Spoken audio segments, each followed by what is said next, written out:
नमस्कार, माझं नाव तेजश्री पोखरकर. मी एक ॲडव्हान्स प्राणिक हीलर आहे आणि EFT ट्रेनर आहे. आज आपण the power of not forcing he concept काय आहे किंवा हे खूप सुंदर पुस्तक पण आहे, तर त्याची समरी समजून घेऊया आणि ती कन्सेप्ट काय आहे ती थोडक्यात समजून घेऊया. पॉवर ऑफ नॉट फोर्सिंग म्हणजे सिंपल आहे की तुम्ही ज्या कोणत्या परमेश्वराला मानता, तुम्ही युनिवर्सला मानत असाल तर गोष्टी मागा आणि सोडून द्या. त्या गोष्टींच्या मागे लागू नका, फोर्स करू नका गोष्टींसाठी. कारण हे जे लॉ ऑफ अट्रॅक्शन किंवा लॉ ऑफ मॅनिफेस्टेशन जे आहेत त्याच्या मागे नेमकं काय, म्हणजे त्या गोष्टी कशा काम करतात, नाही त्याच्या मागे नेमकं सायन्स काय आहे हे आपण समजून घेऊया. म्हणजे 11वी-12वीला जे फिजिक्स शिकले होते ते आयुष्याचं गणित असू शकेल किंवा गणित आहे हे आत्ता समजतंय. ज्यांनी कोणी फिजिक्स शिकले असेल ते नोच की कुठलीही वस्तू, काहीही आपण अंडर मायक्रोस्कोप पाहिलं तर मग अणू, रेणू, त्याचे मॉलिक्युल्स, सब मॉलिक्युल्स, असं खोल स्तर, अनेक खोल स्तर आत आत जात शेवटी काय उरतं तर फक्त व्हायब्रेशन्स उरतात. आणि ते प्रत्येक सजीव, निर्जीव व्यक्ती, गोष्टी सगळ्यांना हे व्हायब्रेशन्स असतात आणि हे ट्रूथ आहे, युनिव्हर्सल ट्रूथ आहे. युनिव्हर्स रेझोनन्सच्या सिद्धांतावरती काम करतं. तर रेझोनन्सचा सिद्धांत काय की दोन सेम फ्रिक्वेन्सीज अट्रॅक्ट होतात आणि लॉ ऑफ रेझोनन्स हा आहे की universe doesn't give what you want, universe gives you what you are. जे तुम्ही जे आहात, आतमध्ये जे आहात त्याला प्रतिसाद युनिव्हर्स देत असतं. म्हणजे तुम्ही एखादी विश मागितली तर तुमच्या बडबडकडे किंवा तुमच्या वाक्यांकडे युनिव्हर्स, तुमच्या वाक्यांवरती ती विश कंप्लीट होणं न होणं डिपेंड नसतं. तर तुमच्या त्याच्या पाठीमागच्या भावना काय आहे, तुमची फ्रिक्वेन्सी काय, त्या फ्रिक्वेन्सीला ट्यून युनिव्हर्स होत असतं. Universe understands the language of vibrations and frequency. एनर्जीची भाषा परमेश्वराला कळते, या युनिव्हर्सला कळते आणि मग ब्रह्मांड तुमच्या व्हायब्रेशन्सला प्रतिसाद देतं, नॉट टू युअर वर्ड्स. आणि म्हणजे everyone says life is a race. No, we are not horse to run in a race. आपण घोडे नाही आहेत रेसमध्ये रन करायला. We are a human beings. म्हणजे ह्या परमेश्वराची एक काय म्हणतात की एक अतिशय हुशार आणि एक सुंदर क्रिएशन आपण आहोत. माणूस म्हणून आपण आहोत. हे परमेश्वराचं एक अत्युच्च क्रिएशन आहे. मग तर आणि life is a journey between birth and death. तर हा प्रवास एक सुंदर प्रवास आहे. तर तो प्रवास पूर्ण करूयात, अतिशय सुंदर रीतीने पूर्ण करूयात. तो रेस म्हणून न बघता जस्ट पळूया नकोयात त्या म्हणजे तिथे. तर तो एक प्रवास अतिशय सुंदर रीतीने जगण्याचा प्रयत्न करूयात. मग इथे आयुष्याचा प्रवास जगत असताना अनेक गोष्टी समजून घ्यायला पाहिजेत. एकतर पॉवर ऑफ ग्रॅटिट्यूड असलं पाहिजे आपल्यामध्ये, अंडरस्टँड केलं पाहिजे. ग्रॅटिट्यूड असलं पाहिजे. Power of acceptance. तर पॉवर ऑफ एक्सेप्टन्स ही पण एक इतकी भारी गोष्ट आहे ना की तुम्ही ना म्हणजे ब्रह्मांडाकडे मागा आणि गोष्टी सोडून द्या. त्याच्या गोष्टींच्या मागे लागू नका. त्याचा जो काही रिझल्ट असेल त्याच्यासाठी मग त्रागा करू नका की कधी होतंय, का होत नाही, होईल की नाही, गोष्टी वर्क होतील की नाही. तुमची जर वेळ आली असेल आणि योग्य वेळ आली असेल तर परमेश्वर तुम्हाला नक्की त्या गोष्टी देतो.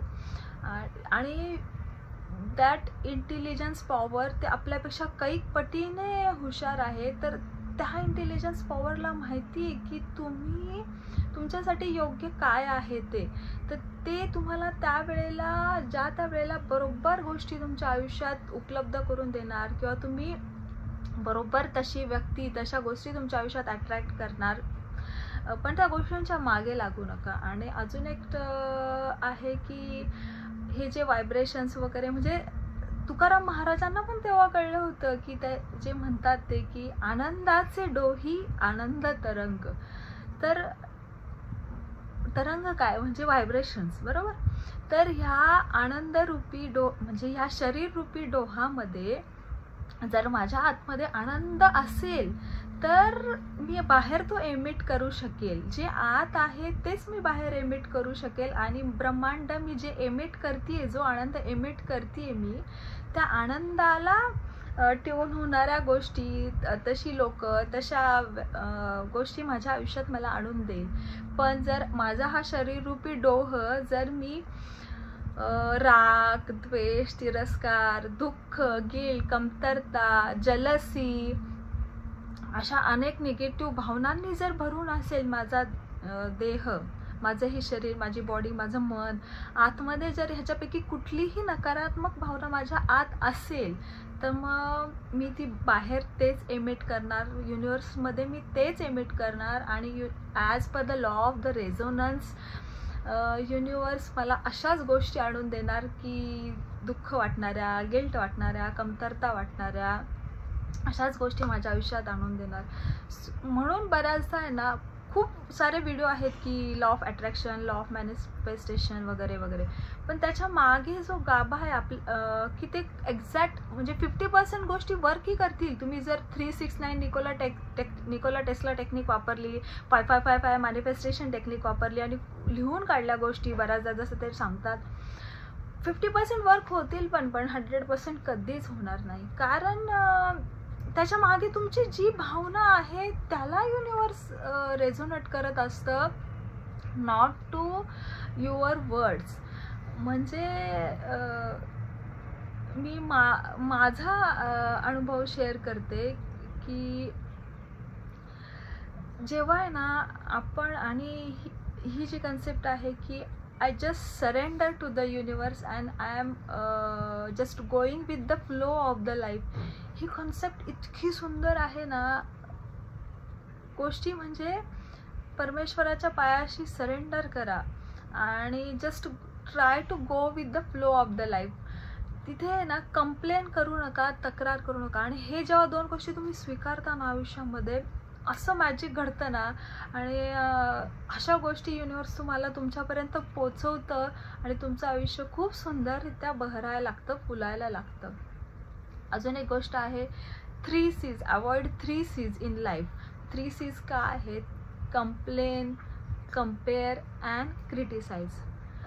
कंप्लेन करू नका, तक्रार करू नका आयुष्याबद्दल. माझ्यामध्ये माझ्याकडे हे नाही आहे, ते नाही आहे, मी अशी दिसते, मी जाड दिसते, मी खूप बुटकी आहे, माझे केस असे आहेत, मी तशी आहे तशी. नो, 100% फुल्ली स्वतःला स्वीकारा. तुम्ही जसे आहात, जसे दिसतात, जसं कसं तुम्हाला परमेश्वराने रूप दिलंय ते पहिल्यांदा जेव्हा तुम्ही स्वीकाराल ना आतून, तर मग अजून तुम्ही कारण आतमध्ये तुम्ही जर स्वतःला स्वीकारला असेल तर तुम्ही आत खुश असाल तर तो बाहेर रिफ्लेक्शन तुमच्या चेहऱ्यावर दिसतं. तुम्ही बाहेर पण मग खूप सुंदर काय म्हणतात दिसायला लागता, बहरायला लागता, फुलायला लागता. कंप्लेन करू नका. कंपेअर म्हणजे आजकाल तर हे सोशल मीडियामुळं, इन्स्टा म्हणा, स्टेटस म्हणा, everyone shares their happy moments, joy moment. इकडे फिरायला गेले, तिकडे फिरायला गेले. हे पाहून, अशा गोष्टी पाहून कंपेअर करू नका, जलसी फील करू नका. जलसी पण हे इतकं डेन्स आणि डार्क इमोशन आहे ना, त्याच्यावरती बोलायला गेलं तर तो वेगळा इमोशन टॉपिक होईल. पण आता सध्या कंपॅरिझनचं सांगते की कंपेअर करू नका. कारण ह्या इन्स्टावरती, स्टेटसवरती फक्त आनंदाचेच मोमेंट शेअर केले जातात. असं कुठलं घर आहे का की तिथं कधीच वाद होत नाहीत, कधीच भांडणं होत नाही, मतभेद होत नाहीत, वैचारिक मतभेद होत नाहीत. मग ह्या गोष्टी कधीच शेअर केल्या जात नाही. आणि मग फक्त ह्या गोष्टी ज्या पाहून कधीही काय म्हणतात कंपॅरिझनची भावना मनामध्ये आणू नका की हे कसे फिरायला जातात, आम्हाला काही मिळत नाही, किंवा का माझ्या लाईफमध्ये असं काय नाही, असं का गोष्टी नाही आहेत. तुम्हाला जे आधी आत परमेश्वर काय सांगतं की जे तुझ्याकडे आत्ता आहे ना त्याच्याकडे फुल्ली फोकस कर, त्याला ग्रॅटिट्यूड दे आणि त्याच्याबद्दल कृतज्ञ राहा, आनंद व्यक्त कर. आणि मग ही जी फुलफिलमेंटची भावना आतमध्ये जेव्हा निर्माण होते ना, मग तुम्ही त्या रेझोनन्सला, त्या फ्रिक्वेन्सीला ट्यून व्हायला लागता. मग युनिवर्सला अंडरस्टँड की ही नाव शी इज कॅपेबल. मग परमेश्वर अजून भरभरून गोष्टी तुम्हाला द्यायला सुरुवात करतो. आणि क्रिटिसाइज, टीका करू नका. का म्हणजे का कोणाला कधीही कशावर नाही जज करायचं. तो you don't know the exact situation of that person unless and until, म्हणजे ती एक म्हण आहे की unless and until you wear the shoes of that person. म्हणजे तुम्ही त्या जागी जोपर्यंत नसता तोपर्यंत तुम्हाला गोष्टी 100% ट्रू माहीत नसतात. मग का जज करायचं कोणाला आणि त्याच्यावरनं का टीका करायच्या कोणाला, का क्रिटिसाइज करायचं. So avoid 3 C's in life. Acceptance ची भावना जागृत करा. पॉवर ऑफ लेटिंग गो, म्हणजेच द पॉवर ऑफ नाऊ पण एक छान कन्सेप्ट आहे की प्रेझेन्समध्ये जगा. ही पण आयुष्यात स्वीकारा. ग्रॅटिट्यूड ही खूप सुंदर गोष्ट आहे की लिस्ट बनवा आणि ही गोष्ट लिस्ट बनवून परमेश्वराला धन्यवाद द्या. आणि मग पॉवर ऑफ नॉट फोर्सिंग ही पण एक अगेन खूप सुंदर गोष्टी आहेत. ह्या जर गोष्टी तुम्ही तुमच्या आतमध्ये, ह्या गोष्टींची बीजं जर तुम्ही तुमच्या आतमध्ये हळूहळू पेरत गेलात तर एक दिवस त्याचा खूप सुंदर वटवृक्ष फुलेल. खूप आनंदी म्हणजे फुलफिल फील कराल तुम्ही. अगेन ही एका दिवसात होणारी गोष्ट नाही आहे किंवा एका मंथमध्ये गोष्ट होणार नाही. अंडरस्टँड होणं, त्याच्या मागचं लॉजिक, त्याच्या मागचं सायन्स आणि मग हळूहळू गोष्टी स्वतःमध्ये रुजवत जाणं ही खूप टाईम टेकिंग अँड खूप पेशन्सनी करण्याची गोष्ट आहे. आणि अजून एक कन्सेप्ट आहे की पॉवर ऑफ नॉट रिॲक्टिंग. ही पण एक सुंदर कन्सेप्ट आहे की छोट्या छोट्या गोष्टींवर रिॲक्ट करू नका. काहीच गरज नाही आहे रिॲक्ट होण्याची. रिस्पॉन्स करणं आणि रिॲक्ट करणं, these are 2 extremely different things. जे तुम्ही रिस्पॉन्स करता एखाद्या गोष्टीला तेव्हा your brain take a pause घेतो, तुमचं ब्रेन, आणि तुम्ही थोडासा विचार करता आणि मग त्या गोष्टीला ॲन्सर देता. आणि reaction is a quick instant असतो, तो न विचार करता केलेला किंवा का इन्स्टंट रिॲक्शन असते, एक ते ॲन्सर असते इन्स्टंट. आणि बऱ्याचदा त्या इन्स्टंट रिॲक्शनचं, त्या ॲन्सरचं नंतर आपल्यालाच पश्चाताप होतो. सो ही पण गोष्ट स्वतःमध्ये रुजवायचा प्रयत्न करा. The power of not reacting. अशा खूप छान छान गोष्टी आहेत की ज्याने आपलं आयुष्य भरायला फुलायला मदत होते. अजून शेअर करेल तुमच्यापुरतं. आत्तापुरतं इथेच थांबते. धन्यवाद.